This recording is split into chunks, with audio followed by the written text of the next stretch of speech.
I sat in that mahogany-paneled law office, watching my mother Patricia sob hysterically, while my father Roger's face turned ashen white. My sister Diana clutched a $28 million inheritance check, but something had gone catastrophically wrong. The grandfather's lawyer just revealed a devastating secret that shattered everything the family believed about their bloodline and fortune. The will reading that was supposed to leave me empty-handed had instead exposed a 30-year deception that would destroy some lives forever, while elevating others to unimaginable wealth and vindication. The morning of Grandfather Franklin's will reading started like any other Tuesday, except my stomach churned with nervous energy. I had driven to downtown Springfield with my wife Sarah, both of us wondering what my grandfather might have left me after his passing 3 weeks earlier. Franklin had been more than a grandfather to me. He was my mentor, my fishing buddy, and the only person in our family who truly understood my dreams of starting my own construction business. The law offices of Stevens Martinez and Associates occupied the entire 15th floor of the Meridian building. As Sarah and I walked through the reception area, I noticed the expensive leather furniture and original oil paintings that screamed old money and established power. My hands felt clammy as we approached the conference room where my family had already gathered. Diana sat at the polished oak table wearing a designer black dress that probably cost more than I made in 2 months at the warehouse. Her husband, Trevor, adjusted his silk tie while checking messages on his gold-plated phone. My parents, Patricia and Roger, whispered quietly in the corner, their faces displaying the kind of serious expressions people wear when discussing substantial sums of money. Mr. Bernard Stevens entered precisely at 10 o'clock, carrying a thick manila folder and wearing a charcoal gray suit that fit him perfectly. He was probably in his 60s, with silver hair and the kind of authoritative presence that comes from decades of handling wealthy families' legal affairs. His assistant, a young woman with auburn hair, followed behind him with additional documents and a laptop computer. "Good morning, everyone," Mr. Stevens said as he settled into his chair at the head of the table. "We're here today to execute the last will and testament of Franklin James Morrison, dated March 15th of this year. Before we begin, I want to express my sincere condolences to the family. Franklin was not only a valued client, but a dear friend for over 20 years. My throat tightened as memories of grandfather flooded back. He had built Morrison Construction from nothing, starting with a single pickup truck and a toolbox in 1972. By the time he retired, the company employed over 200 people and had constructed shopping centers, office buildings, and residential developments throughout 3 states. Franklin always told me that success came from treating people fairly and never cutting corners on quality. The estate has been valued at approximately $45 million. Stevens continued adjusting his reading glasses. This includes liquid assets, real estate holdings, business interests, and personal property. Franklin spent considerable time ensuring his wishes were clearly documented and legally binding. Diana shifted in her chair, her diamond bracelet catching the morning sunlight streaming through the floor-to-ceiling windows. I caught her exchanging a meaningful glance with our parents, and something about their shared expression made me uneasy. It was the same look they used to give each other when I was a child, and they were planning something I wouldn't like. Stevens opened the folder and withdrew several documents sealed with red wax. Franklin requested that I read the primary beneficiary designations, first followed by specific bequests and final instructions. He broke the seal on the first document and cleared his throat. "To my granddaughter, Diana Elizabeth Morrison Walsh, I leave the sum of $28 million in liquid assets to be transferred immediately upon my death." The room fell silent, except for the quiet hum of the air conditioning system. Diana's eyes widened as she processed the enormous figure, while Trevor's jaw dropped slightly. $28 million. The number seemed impossible, like something you'd read about lottery winners in the newspaper. Additionally, Stevens continued, "Diana will inherit the family estate at 1200 Oak Ridge Drive, including all furnishings, artwork, and grounds. The property has been appraised at $12 million. My mother, Patricia, reached across the table and squeezed Diana's hand, tears forming in her eyes. "Oh, honey, Grandpa Franklin knew you deserved this. You've always been so responsible with money, so careful about making good decisions." "What about Hubert?" Sarah asked quietly, her voice barely audible above the lawyer's papers rustling. Stevens consulted another document, then looked directly at me, with an expression I couldn't quite read. "To my grandson, Hubert Michael Morrison. I leave my fishing rod collection, tackle box, and boat equipment currently stored in the garage at Oak Ridge Drive." The words hit me like a physical blow. Fishing equipment. After 28 years of what I thought was a close relationship, after all those weekend trips to Lake Harrison, where Franklin taught me about business life and integrity, he had left me fishing gear worth maybe $300. Diana couldn't suppress a small smile as she looked at the check Stevens handed her. $28 million written in Franklin's careful handwriting, signed and notarized. "I can't believe it," she whispered. "Trevor, we can buy that house in Martha's Vineyard. We can travel to Europe for our anniversary." "Son," my father Roger said, turning to face me with a patronizing expression, "this shouldn't come as a surprise. You've always been independent, always talked about making your own way in the world. Your grandfather respected that about you. He knew you didn't need his money to succeed." The rationalization felt like salt in an open wound. Throughout my childhood, my parents had always treated Diana as the favorite. She got the new car for her 16th birthday, while I worked summers to buy my own used truck. She received a full scholarship to Northwestern University, while I took out student loans for community college. Now, even in death, the family hierarchy remained unchanged. Franklin specifically mentioned, Stevens added, consulting his notes, that he wanted Hubert to understand the value of earning his own fortune. He believed this would build character and independence. Patricia nodded approvingly. "Hubert has always been too proud to accept help anyway. Remember when he refused to let us co-sign for his mortgage? Or when he wouldn't take that loan for his business idea? He's made it clear he wants to do everything himself." Those decisions hadn't been about pride. They had been about self-reliance, because I learned early that my parents' help always came with strings attached, with expectations and judgments that made me feel smaller than I already felt in this family. Sarah squeezed my hand under the table, offering silent support. She knew how much I had hoped for some recognition, some sign that Franklin valued our relationship. It wasn't about the money itself, although financial security would have changed our lives dramatically. It was about feeling like I mattered to the man who had been my hero since childhood. "The fishing equipment means you can continue the tradition you two shared," Diana offered, though her tone lacked genuine sympathy. "Those weekend trips to the lake were special to both of you." Stevens gathered his papers and stood up, apparently ready to conclude the meeting. "All transfers will be processed within 72 hours. Diana, you'll need to contact our estates manager about the property transfer and financial arrangements." As my family began discussing practical matters like insurance and property management, I felt invisible. The grandfather who had taught me about hard work, integrity, and treating people with respect had apparently seen me as nothing more than a fishing companion.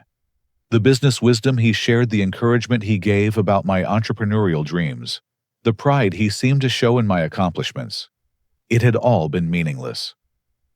Trevor was already making phone calls about investment strategies, while Diana calculated how much interest $28 million would generate annually. My parents beamed with satisfaction, clearly pleased that their favorite daughter had received the recognition they believed she deserved. I stood up slowly, feeling Sarah's concerned gaze on my face. The fishing rod collection that represented my entire inheritance seemed like a cruel joke. Franklin had built an empire worth $45 million, and I was walking away with tackle boxes and some old bamboo fishing poles. As we prepared to leave the conference room, I couldn't shake the feeling that something fundamental had shifted in my understanding of family love and my place in the world.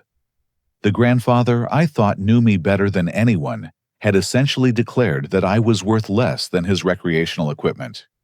Just as Diana was folding the $28 million check and placing it carefully in her purse, Mr. Stevens cleared his throat with unusual intensity.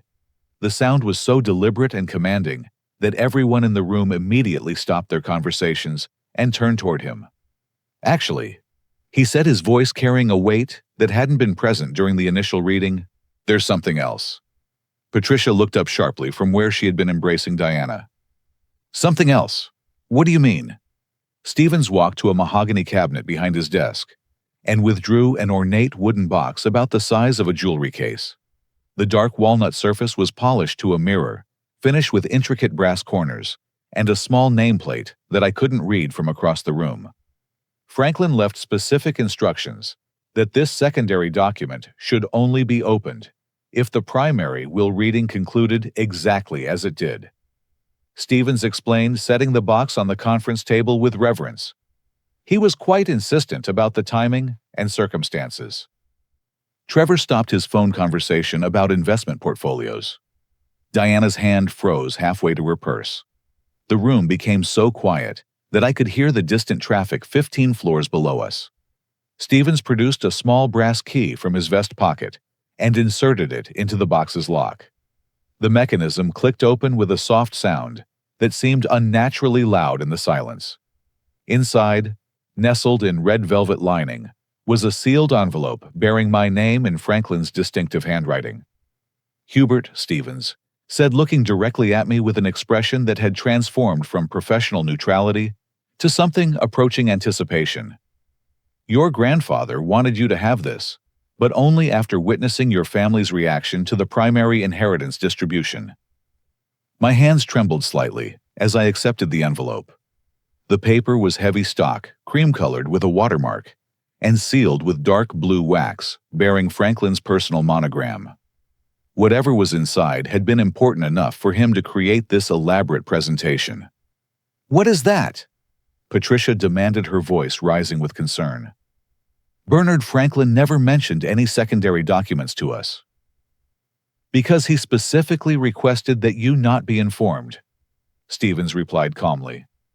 "This envelope contains documentation that Franklin compiled during the final 6 months of his life.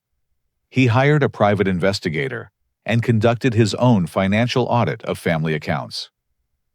Diana's face paled visibly. "A private investigator? Why would Grandpa do that?" I broke the wax seal and unfolded several pages of typed documents, along with a handwritten letter in Franklin's careful script. As I read the first paragraph, my breath caught in my throat. The words seemed impossible, like something from a crime thriller, rather than a family inheritance. "Hubert." Franklin's letter began. "If you are reading this, it means my suspicions about your parents' financial activities have been confirmed, and they have revealed their true character by treating you unfairly in the primary will reading. What I am about to tell you will change everything you believe about our family." My voice must have changed as I read, because Sarah leaned closer to look at the documents. Her intake of breath told me she was seeing the same shocking information that was making my head spin. "Franklin discovered," I said slowly, my voice growing stronger as the implications became clear, "that Patricia and Roger have been systematically embezzling from his business accounts for the past 15 years. The accusation hung in the air like smoke from a fire. Patricia shot to her feet, her chair scraping loudly against the hardwood floor. "That's ridiculous, Bernard. This is some kind of mistake. Franklin was getting senile toward the end. Everyone knows that."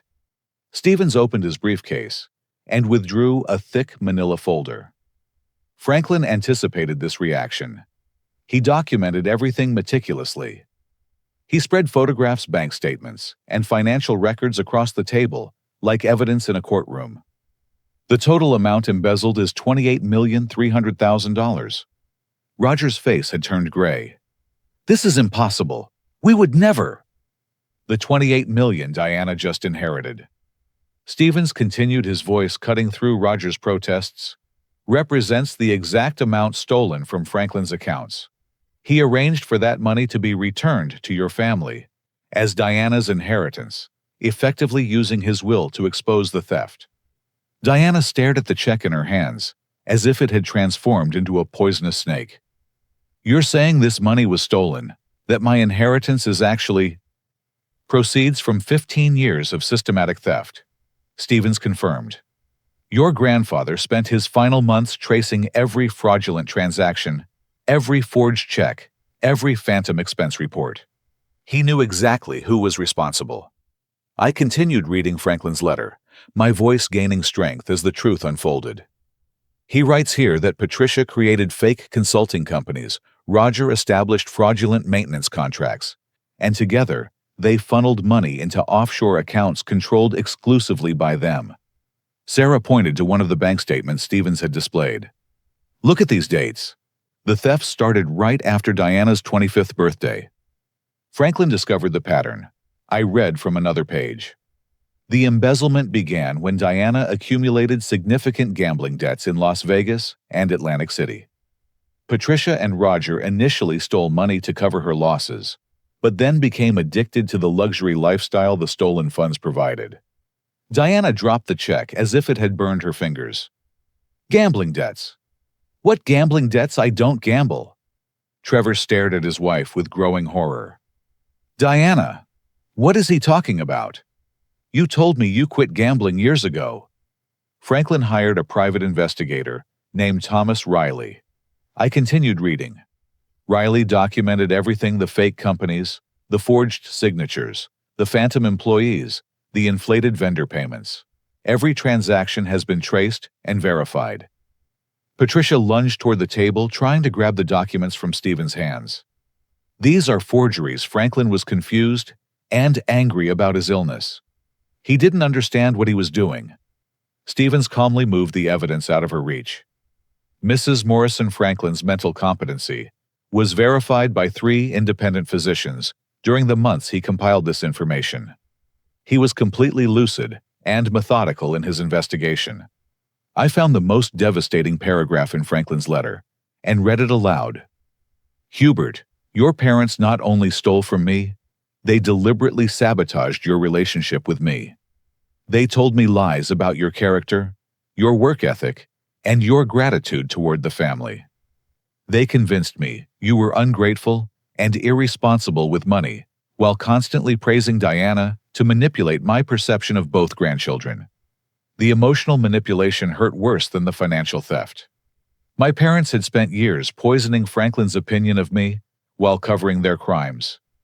Every conversation where Franklin seemed disappointed in my choices, every lecture about responsibility and gratitude had been based on lies my own parents told him. The real inheritance," Stevens announced, producing another document from Franklin's box, "is as follows.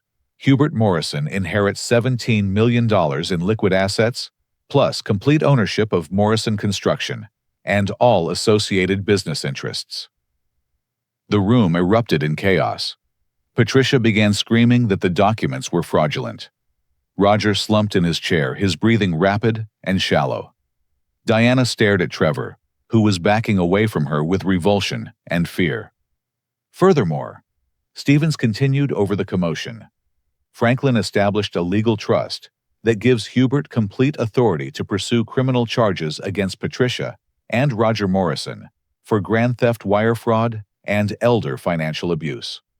I looked around the conference room at my family, the people who had shaped my entire understanding of my worth and place in the world. The parents who convinced me I was less deserving, less loved, less valuable than my sister. The sister who had unknowingly been living off stolen money while I struggled to pay student loans and save for a down payment on a modest house. Franklin's final paragraph in the letter brought tears to my eyes. "Hubert, I am giving you the power to choose your family's fate. You can pursue justice through the courts, or you can choose mercy and restoration. This decision will define your character and determine whether our family legacy is one of destruction or redemption. Choose wisely, my boy." Stevens had security guards standing by the conference room doors. Apparently, Franklin had anticipated the need for crowd control. "I think," Stevens said quietly, "we should take a brief recess to let everyone process this information.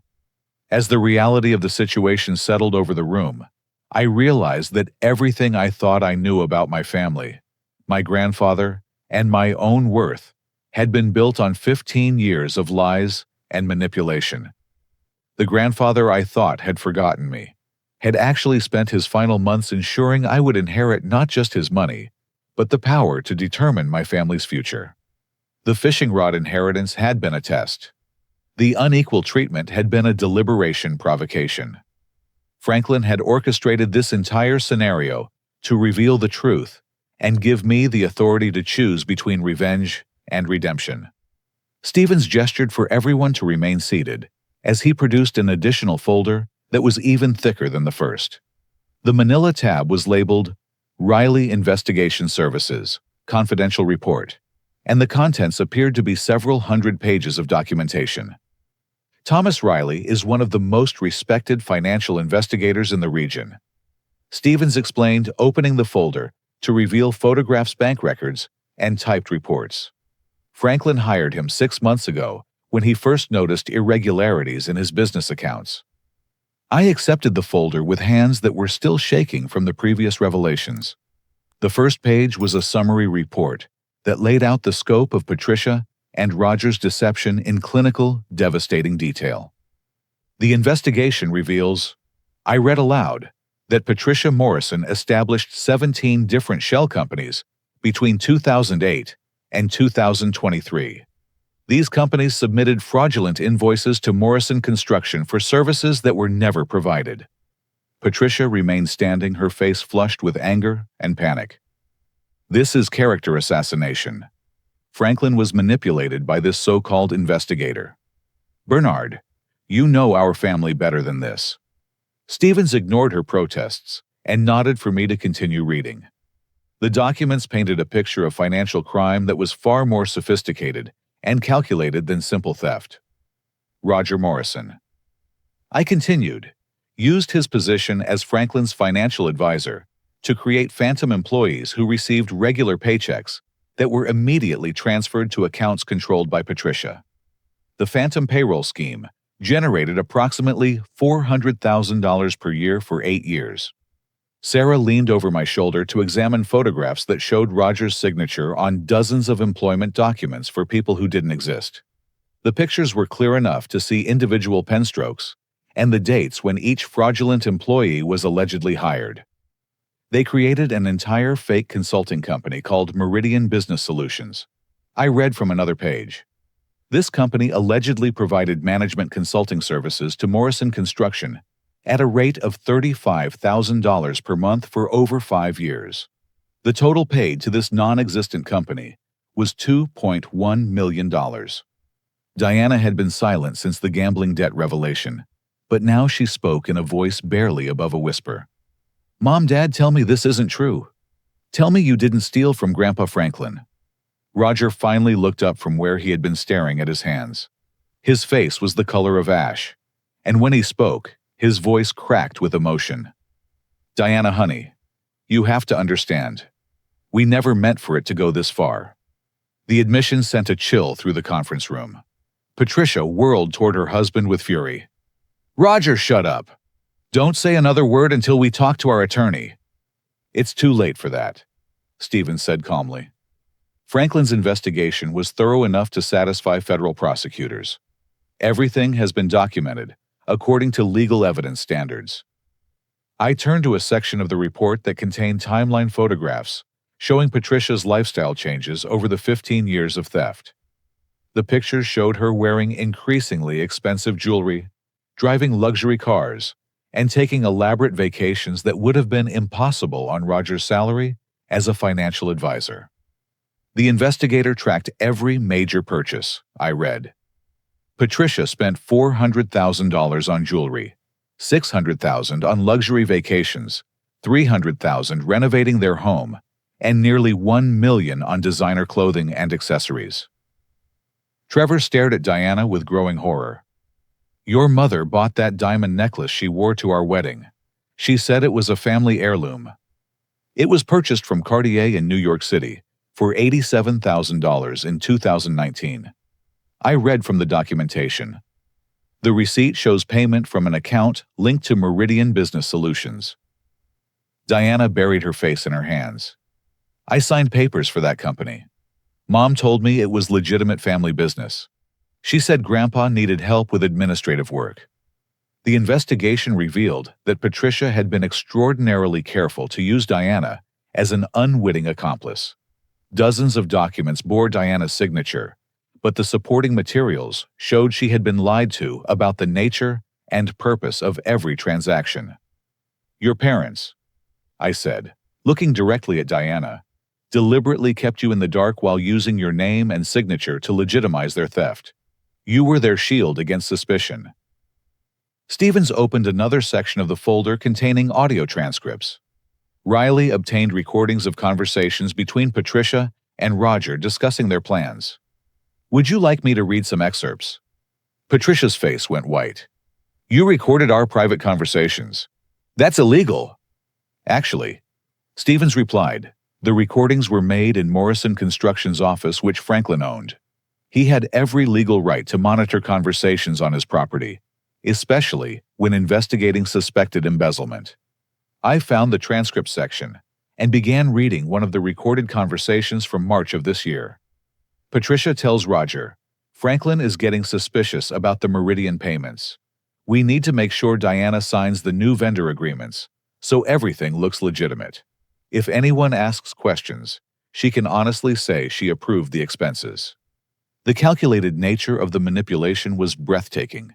My parents hadn't just stolen money. They had carefully orchestrated a scheme that would make Diana appear complicit while keeping her ignorant of the actual crimes. Here's another conversation from February. I continued reading. Roger tells Patricia, we should probably stop after Franklin dies. The new owners might audit everything more carefully. Patricia responds, by then, it won't matter. We'll have enough saved to disappear if necessary. Diana looked at our parents with an expression of complete betrayal. You were planning to run away. What about me? What about the legal trouble I could face because of those signatures? Patricia's defiance finally cracked, and tears began streaming down her face. Diana, we never wanted to hurt you. We thought we could fix everything before anyone found out.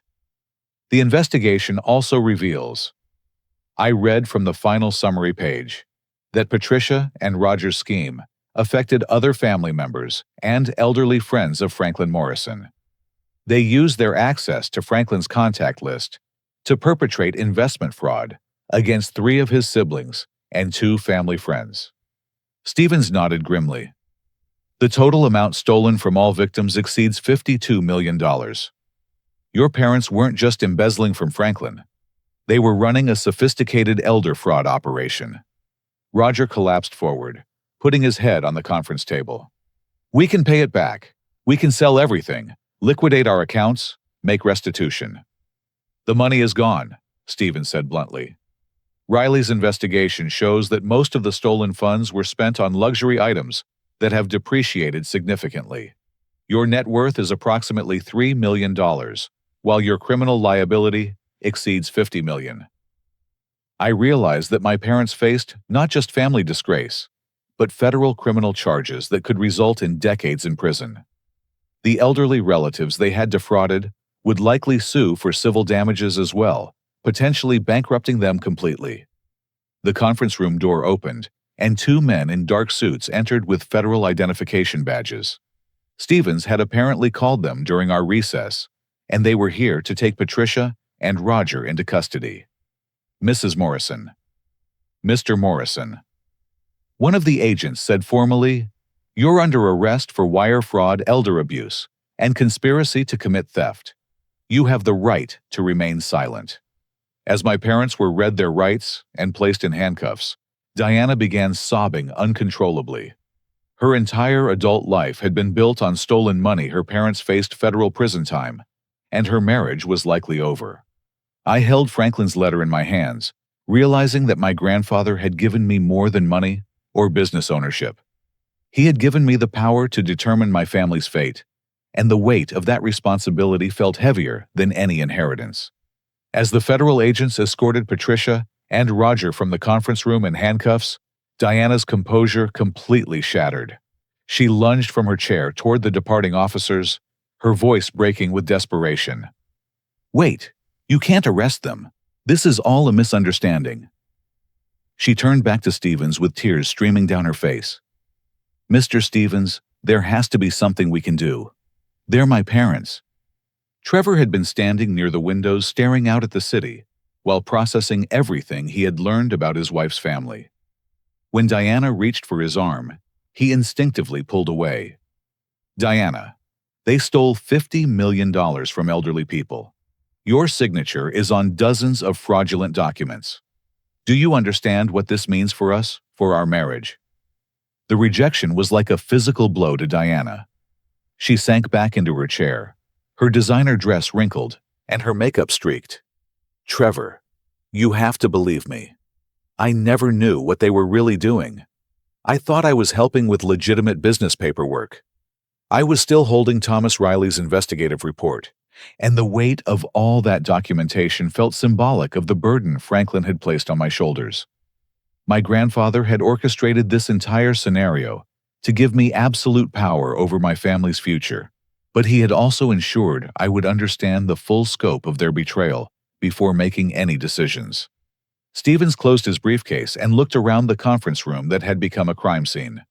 "Hubert, as the primary beneficiary and the victim of the longest-standing fraud, you have significant influence over how the prosecutors proceed. Federal agents will want to interview you about whether you wish to pursue maximum penalties." Sarah spoke for the first time since the arrests. "What exactly does that mean? What are Hubert's options?" "He can cooperate fully with federal prosecution, which would likely result in decades of prison time for Patricia and Roger," Stevens explained. "Or he can advocate for plea agreements that emphasize restitution over punishment. The choice will significantly impact their sentences."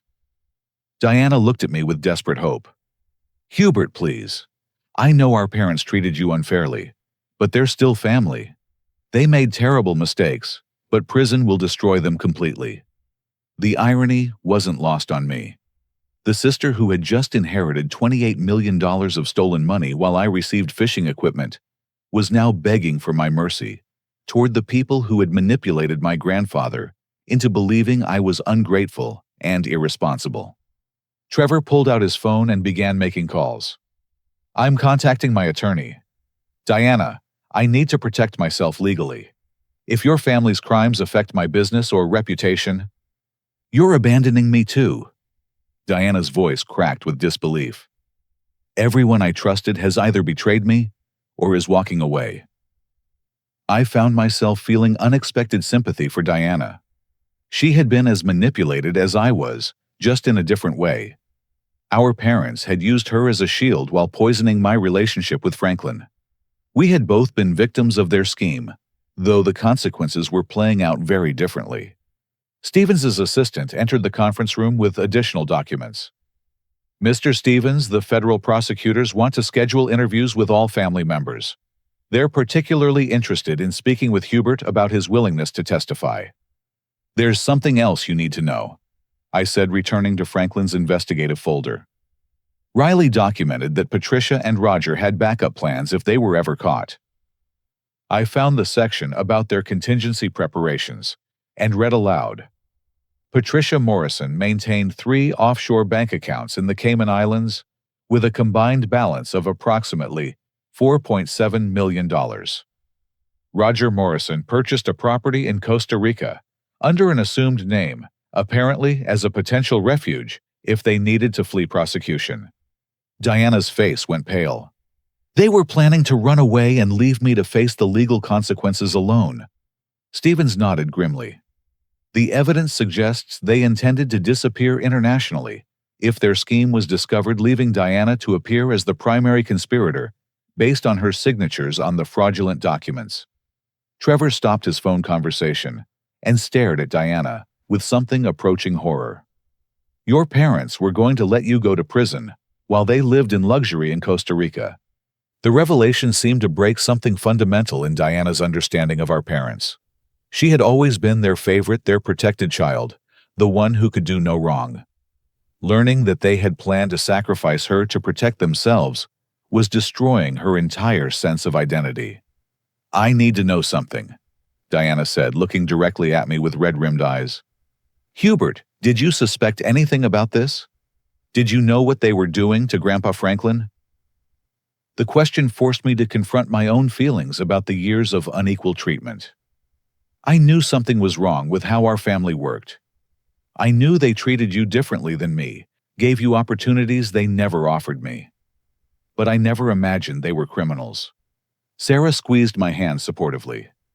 "Hubert always felt like an outsider in your family. Your parents made him feel like he wasn't good enough, like he didn't deserve the same love and support they gave you. They told Grandpa Franklin that I was ungrateful and irresponsible." I continued, my voice getting stronger as I processed my anger. "They spent 15 years convincing him I didn't care about the family or appreciate everything he had done for me. Every time I visited Franklin, he seemed disappointed in me, and I never understood why." Diana wiped her eyes with a tissue Stevens offered her. "I remember those conversations. Mom and Dad would tell Grandpa about your attitude problems, about how you rejected their help and advice. I thought it was true. The manipulation had been comprehensive and sophisticated. Our parents had positioned themselves as the interpreters of everyone else's behavior and motivations, creating a false narrative that justified their theft while isolating potential threats to their scheme." Trevor finished his phone call and returned to the table with a grim expression. "My attorney says I need to file for legal separation immediately to protect my business assets from civil lawsuits. Diana, I'm sorry, but I can't risk everything I've built because of your family's crimes. The abandonment was swift and brutal, but probably inevitable." Trevor had worked for years to build his consulting firm, and association with a family involved in $50 million of fraud could destroy his professional reputation overnight. Diana looked around the conference room at the wreckage of her life. Her parents were in federal custody. Her inheritance was stolen money that would be seized by prosecutors. Her husband was leaving her, and her relationship with me had been poisoned by years of lies and manipulation. "Hubert," she said quietly, "I know I don't have any right to ask this, but what are you going to do? Are you going to help the prosecutors send Mom and Dad to prison for the rest of their lives?" I held Franklin's letter in my hands, remembering his final words about choosing between destruction and redemption. My grandfather had given me the power to determine my family's fate, but he had also trusted me to make the decision that would define my character. Stevens gathered his papers and prepared to leave us alone to process everything that had happened. "Hubert, the federal prosecutors need an answer within 48 hours about your cooperation level. The decision you make will essentially determine whether your parents spend decades in prison or have an opportunity for plea agreements focused on restitution." As the conference room emptied, leaving just Sarah, Diana, and me, I realized that Franklin's greatest test wasn't about money or business inheritance. It was about whether I would choose to become the kind of man who could forgive the unforgivable and find a path toward healing rather than revenge. The federal courthouse buzzed with activity as news of the Morrison family scandal spread through the legal community. Within 24 hours of my parents' arrest, the case had attracted attention from financial crime specialists, elderly advocacy groups, and media outlets covering white-collar crime. I sat in Assistant U.S. Attorney Jennifer Walsh's office, with Sarah beside me, trying to process the scope of charges my parents faced. Walsh was probably in her 40s, with short blonde hair, and the kind of focused intensity that suggested she had prosecuted many similar cases. "Hubert Walsh said, consulting a thick file, your parents' case involves federal wire fraud, elder abuse, money laundering, and conspiracy charges. Based on the amounts involved and the duration of their scheme, they're looking at potential sentences of 20 to 30 years each." The numbers felt surreal. Patricia and Roger could spend the rest of their lives in federal prison for crimes that had started as a way to cover Diana's gambling debts, but evolved into a sophisticated operation that victimized multiple elderly family members. However, Walsh continued, Your cooperation as the primary victim could significantly influence plea negotiations. If you're willing to testify about the emotional manipulation and family dynamics that enabled their scheme, we can build a stronger case that might encourage them to accept responsibility. Sarah asked the question I had been afraid to voice. What happens if Hubert chooses not to cooperate fully? What if he advocates for lighter sentences? Walsh set down her pen and looked at both of us seriously. The evidence is strong enough to convict without Hubert's testimony, but his impact statement as a victim could be decisive in sentencing. If he asks for maximum punishment, the judge will likely impose it. If he advocates for mercy and restitution-focused sentences, that carries significant weight too. My phone buzzed with a text message from Diana. Please call me. There's something important I need to tell you about Mom and Dad's other victims. I excused myself from the prosecutor's office and called Diana from the courthouse lobby. Her voice sounded exhausted and defeated when she answered. Hubert. I've been contacting the elderly relatives that Thomas Riley's report mentioned. Aunt Margaret lost her entire retirement savings to one of Mom and Dad's fake investment schemes. She's 83 years old and had to move in with her daughter because she can't afford her apartment anymore. The information hit me like a physical blow. Aunt Margaret had been Franklin's younger sister, a sweet woman who had always sent birthday cards and Christmas presents throughout my childhood. The thought of Patricia and Roger stealing her retirement funds was nauseating. There's more, Diana continued. Franklin's business partner, Mr. Coleman, invested $200,000 in a fake real estate development Mom and Dad created. He's diabetic and can't afford his medication now that the money is gone. Each new detail made the scope of my parents' crimes more personal and devastating. These weren't abstract financial figures. They were elderly people whose lives had been destroyed by systematic fraud, perpetrated by family members they trusted. I returned to Walsh's office with a heavy heart. Prosecutor Walsh, I need to understand something. If my parents cooperate fully and make complete restitution, is there a possibility for reduced sentences that don't involve decades in prison? Walsh consulted her notes. Complete restitution isn't financially possible. Your parents' liquid assets total approximately $3 million, while their criminal liability exceeds $50 million. However, if they cooperate with our investigation of other elderly fraud schemes and provide information about additional criminals in their network, we might consider structured sentencing that emphasizes restitution over pure punishment. Sarah asked about the practical implications. What would that look like in real terms? Potentially 5 to 10 years in federal prison, followed by supervised release with mandatory restitution payments for the rest of their lives. They would need to liquidate all assets work in approved employment and dedicate 80% of their income to victim compensation. The option felt like a compromise between justice and mercy. My parents would face serious consequences for their crimes, but they would also have an opportunity to spend the remainder of their lives working to repair some of the damage they had caused. My phone rang with a call from Stevens's office. His assistant informed me that Diana had requested an emergency meeting about additional information she had discovered while reviewing documents Patricia had kept at home. Sarah and I drove to Stevens's office, where we found Diana waiting with several boxes of papers and a laptop computer. Her eyes were red from crying, but her expression was determined. I spent all night going through Mom's home office, Diana said. I found records that show their scheme was much larger than even Riley's investigation revealed. She opened the laptop and showed us spreadsheets detailing dozens of fake investment opportunities that Patricia and Roger had marketed to elderly people in their social circles. They created a fake investment firm called Heritage Financial Services, Diana explained. They told elderly clients they could get guaranteed returns of 12% annually by investing in secured real estate developments. The documents showed that Patricia and Roger had systematically targeted elderly members of their country club, their church, and Franklin's business network. They had stolen money from people who trusted them as friends and family members. The total fraud amount isn't $50 million, Diana said quietly. It's closer to $78 million stolen from 43 elderly victims over 15 years. Stevens examined the additional documentation with growing concern. Diana, this information needs to go to the federal prosecutors immediately. Your parents were running one of the largest elder fraud schemes in state history. I felt overwhelmed by the scope of the crimes and the number of elderly victims whose lives had been destroyed.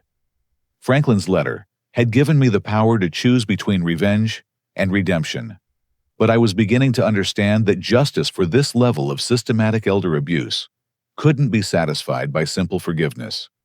Sarah noticed that I was struggling with the weight of the decision. Hubert, what would your grandfather want you to do?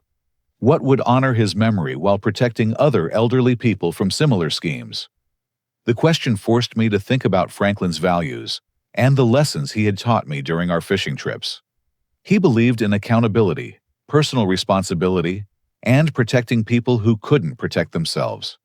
He also believed in redemption and second chances for people who genuinely wanted to change their lives. Diana looked at me with desperate hope. Hubert, I know Mom and Dad don't deserve mercy after what they've done, but if there's any way to avoid destroying them completely while still making sure their victims get some compensation. I realized that Franklin's final test wasn't just about choosing between punishment and forgiveness. It was about finding a solution that balanced justice for the victims with the possibility of redemption for the perpetrators. The boxes of additional evidence that Diana had discovered would likely add years to my parents' potential sentences, but they also represented information that could help prosecutors identify and prosecute other elder fraud criminals who might be operating similar schemes. As I looked around Stevens' conference room at the documentation of 15 years of systematic elder abuse, I understood that my decision would affect not just my family, but dozens of elderly victims who deserved justice, and dozens of potential future victims who needed protection. Franklin had trusted me to make the choice that would define my character and determine whether our family legacy was one of destruction or redemption. But he had also raised me to believe that protecting vulnerable people was one of the highest moral responsibilities anyone could have. 3 days after discovering the full scope of my parents' crimes, I received an unexpected visitor at my apartment. Thomas Riley, the private investigator Franklin had hired, stood at my door with a briefcase and an expression that suggested he had more information that would change everything I thought I understood about the situation. Riley was probably in his 50s, with graying hair and the kind of weathered face that suggested he had spent decades investigating difficult cases involving family betrayal and financial crime. Hubert, he said, settling into my living room chair. Your grandfather asked me to deliver this to you personally if his initial plan succeeded in exposing your parents' crimes. He opened his briefcase and withdrew yet another sealed envelope bearing Franklin's handwriting. This envelope was thicker than the first, and the weight of it suggested substantial documentation inside. Franklin anticipated that you would discover the full scope of the elder fraud scheme, Riley explained. He wanted to ensure you had complete information before making your final decision about prosecution and restitution. I opened the envelope with hands that had become steady over the past week of shocking revelations. Inside was another handwritten letter from Franklin, along with legal documents I didn't immediately recognize. My dear Hubert, Franklin's letter began, if you are reading this, it means you have learned the full truth about Patricia and Roger's crimes against our family and community. What I am about to tell you will provide you with options I pray will help you choose a path that serves justice while preserving the possibility of redemption. Sarah read over my shoulder as I continued through Franklin's final message. The letter revealed that my grandfather had spent months not just investigating my parents' crimes, but developing a comprehensive plan to address both their punishment and their victims' need for restitution. I have established, Franklin wrote, a victim compensation fund containing $15 million in assets that I protected from your parents' access. This fund can provide immediate relief to all elderly victims, while your parents work for the remainder of their lives to pay additional restitution. The legal documents in the envelope outlined a trust structure that would allow complete compensation for all fraud victims within 6 months, regardless of my parents' ability to repay the stolen money immediately. Riley opened his briefcase and produced additional paperwork. Franklin also documented every transaction and victim impact in a format that will allow prosecutors to seek maximum restitution orders without requiring decades of litigation. Sarah asked the question that was forming in my mind. This means Hubert could advocate for reduced prison sentences while ensuring that all victims receive full compensation. Exactly, Riley confirmed. Franklin believed that justice should focus on healing the harm caused, rather than simply punishing the perpetrators. But he also wanted to ensure that your decision would not leave elderly victims financially devastated while waiting for slow court processes. I continued reading Franklin's letter, my voice growing emotional as I reached his most personal message. Hubert, your parents' greatest crime was not stealing money. It was stealing 15 years of honest relationship between us by poisoning my perception of your character. They robbed us of time together, conversations we could have had, and trust we could have shared. No amount of money can restore that loss. The emotional manipulation had been more devastating than the financial crimes. My parents had systematically destroyed my relationship with the grandfather who had meant everything to me, convincing him I was ungrateful and irresponsible, while they stole millions from his accounts. Riley handed me a recording device. Franklin made this message for you during his final week of life. He wanted you to hear it only after you understood the full scope of your parents' betrayal. I pressed play, and Franklin's familiar voice filled my living room. Hearing him speak directly to me, even from beyond death, brought tears to my eyes immediately. Hubert, my boy. Franklin's recorded voice said, I am so proud of the man you have become, despite your parents' attempts to undermine your confidence and character. You worked for everything you achieved. You treated people with integrity, and you never lost your compassion, even when your family failed to show you the love you deserved. Sarah reached for my hand as Franklin's message continued. I am giving you the power to choose your family's fate, not because I want you to seek revenge, but because I believe you have the wisdom and strength to find a solution that serves justice while preserving the possibility of redemption and healing. The recording revealed that Franklin had spent his final months not just investigating crimes, but developing a comprehensive plan that would allow me to balance accountability with mercy.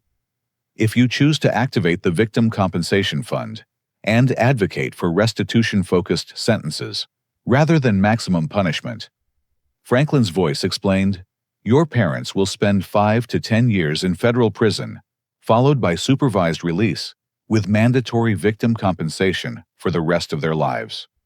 Riley showed me additional documents that outlined exactly how the alternative sentencing would work. Patricia and Roger would liquidate all assets, work in approved employment, and dedicate 80% of their income to continued restitution payments. They would also be required to participate in community service programs focused on elderly financial abuse prevention. The total compensation to victims, Riley explained, would be approximately $90 million over the course of their remaining lifetimes. This exceeds the amount stolen and includes interest penalties. Sarah asked about the practical implications for Diana and our extended family. What happens to Diana in this scenario? Does she face criminal charges? Riley consulted his notes. Prosecutor Walsh indicated that Diana's cooperation and clear evidence of her unwitting involvement would result in probation and community service rather than prison time. She would need to participate in financial counseling and gambling addiction treatment, but she would not be separated from her children or lose her professional licenses. The information meant that choosing the restoration-focused path would keep our family intact while ensuring justice for all victims. It was exactly the kind of solution Franklin would have preferred, one that balanced accountability with the possibility of redemption and healing. I played Franklin's recording again, listening to his final words about family forgiveness and the character he hoped I would display when faced with the ultimate test of my values. Remember Hubert." Franklin's voice concluded, "True strength is not about having the power to destroy those who have wronged you. True strength is about having the power to destroy them and choosing instead to help them become better people, while ensuring that justice is served for those they harmed." As I looked around my living room at the evidence of 15 years of family deception and elder fraud, I realized that Franklin had given me something more valuable than money or business ownership.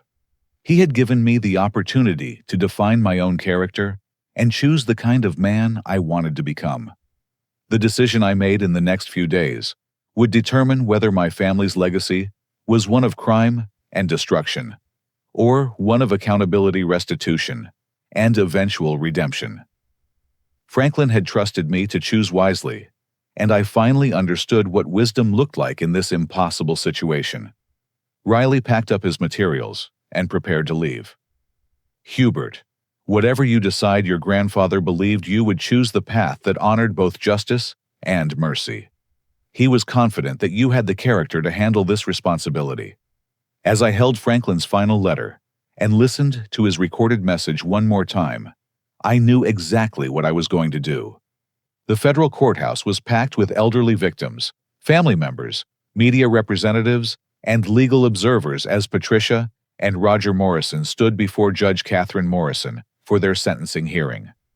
I had spent 2 weeks preparing my victim impact statement, working with Prosecutor Walsh to advocate for the restoration-focused approach that Franklin had envisioned. Diana sat in the front row with her attorney having completed her cooperation agreement with federal prosecutors.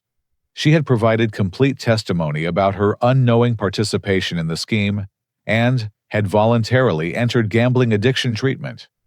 Trevor had ultimately decided not to pursue divorce after seeing Diana's genuine commitment to recovery and making amends. I approached the podium to deliver my statement, looking directly at Patricia and Roger, who had aged dramatically during their 3 weeks in federal custody. Patricia's designer clothing had been replaced by a simple gray dress, and Roger's confident demeanor had been replaced by visible remorse and exhaustion. "Your Honor," I began, "my parents stole $78 million from 43 elderly victims over 15 years. They destroyed retirement savings, separated families, and forced elderly people to choose between medication and food. Their crimes deserve serious punishment." Patricia began crying quietly as I described the impact on specific victims like Aunt Margaret and Mr. Coleman. The elderly people in the courtroom represented lives that had been devastated by systematic fraud perpetrated by people they trusted. However, I continued, "My grandfather Franklin Morrison taught me that justice should focus on healing the harm caused, rather than simply punishing the perpetrators. He established a victim compensation fund that will provide complete restitution to all fraud victims within 60 days. Judge Morrison consulted the restitution documentation that Stevens had submitted on behalf of Franklin's estate. The fund would indeed compensate all victims for their losses, plus interest, regardless of my parents' ability to immediately repay the stolen money. I am asking the court," I said, looking directly at the judge, "to sentence Patricia and Roger Morrison to 8 years in federal prison, followed by supervised release with mandatory restitution payments for the remainder of their lives. This approach serves justice while preserving their opportunity to spend their remaining years working to repair the damage they caused." Prosecutor Walsh had agreed to support the structured sentencing approach after reviewing Franklin's comprehensive restitution plan. The alternative would provide more total compensation to victims than decades of imprisonment without income-generating ability. Patricia and Roger each stood to address the court, their voices breaking with emotion as they acknowledged the full scope of their crimes and expressed genuine remorse for the harm they had caused. "Your Honor," Patricia said through tears, "I know that nothing I can say will undo the damage we caused to innocent elderly people who trusted us. We stole not just their money, but their security, their dignity, and their faith in family. We deserve punishment, but we also want the opportunity to spend the rest of our lives making amends. Roger's statement focused on his commitment to working within the federal prison system to develop financial literacy programs that would help other inmates avoid similar crimes after their release. Judge Morrison deliberated for nearly an hour before announcing her decision. This case represents one of the most extensive elder fraud schemes in our district's history. The defendant's crimes were sophisticated, calculated, and devastating to vulnerable victims. The courtroom was silent as the judge continued. However, I am persuaded by the victim impact statements, the comprehensive restitution plan, and the defendant's apparent, genuine remorse. I am sentencing Patricia Morrison and Roger Morrison to 8 years in federal prison, followed by 10 years of supervised release with mandatory restitution payments. The sentence was exactly what Franklin's plan had anticipated. My parents would serve serious prison time for their crimes, but they would also have the opportunity to spend years working to compensate their victims and contribute to elder fraud prevention efforts. After the sentencing, Diana approached me in the courthouse lobby.